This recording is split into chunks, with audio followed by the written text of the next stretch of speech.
Nouvelle édition de Coup de pouce pour la planète. Bienvenue dans votre émission, le magazine consacré au développement durable. Coup de pouce pour la planète, 5 minutes d'infos vertes et le traditionnel coup de presse. Recyclage ultime aux États-Unis, la gazette des bonnes nouvelles au Brésil et puis ce drôle de combustible en Afrique. Revue de presse très verte, signée Mylène Girardot.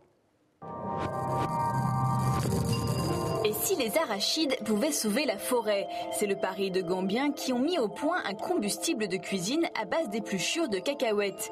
Fabriqué sur place, il coûte 2 fois moins cher que le bois et génère moins de fumée. Cette solution, déjà adoptée par des restaurants et de nombreux foyers, limite la déforestation. Un quotidien brésilien dresse le palmarès des bonnes nouvelles dans le pays l'an passé. En tête, une baisse de 25% de la déforestation en Amazonie et sa conséquence, une réduction des émissions de carbone de 30%. Mais aussi la fermeture de la plus grande décharge à ciel ouvert d'Amérique latine ou encore une diminution de la pauvreté sur l'ensemble du continent. Valorise les déchets négligés, tous ces mégots, couches ou stylos qui échappent habituellement au recyclage. Lui les transforme en un plastique hybride recyclable à l'infini. Les paquets de chips deviennent des arrosoirs, les claquettes des aires de jeu et les bouchons de liège des revêtements de sol. Simplement génial.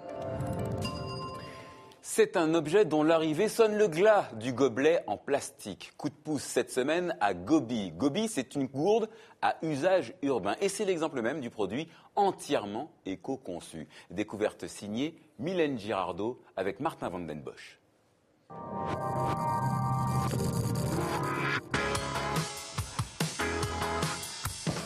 Jamais sans ma gourde, c'est le credo des salariés de cette entreprise.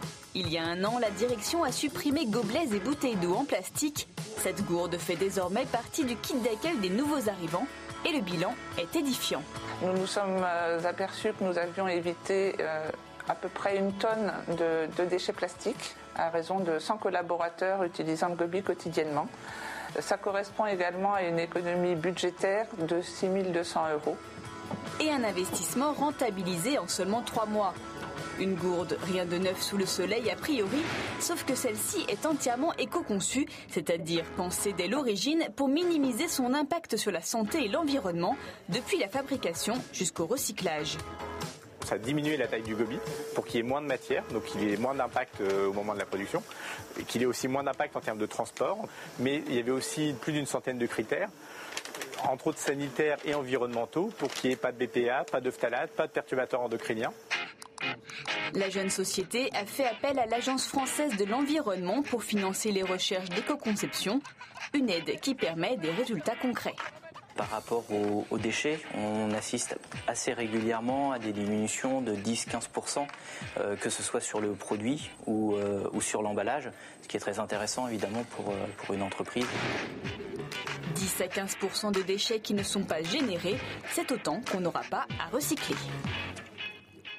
Carton rouge cette semaine au gouvernement français. Paris a donné son feu vert. La société Rexma va pouvoir exploiter l'or de la rivière Limonade, tout près du parc national de Guyane. Décision potentiellement catastrophique pour la biodiversité. De nombreuses espèces protégées vivent dans cette zone et risque de pollution au mercure pour les habitants qui craignent également des répercussions sur l'écotourisme.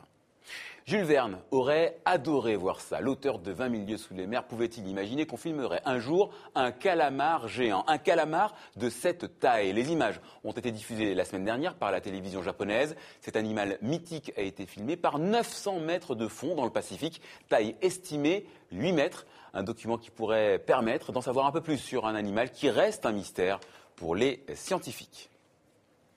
Voilà, c'est la fin de ce coup de pouce pour la planète, mais vous le savez, votre émission continue sur Internet. On vous attend sur notre page Facebook.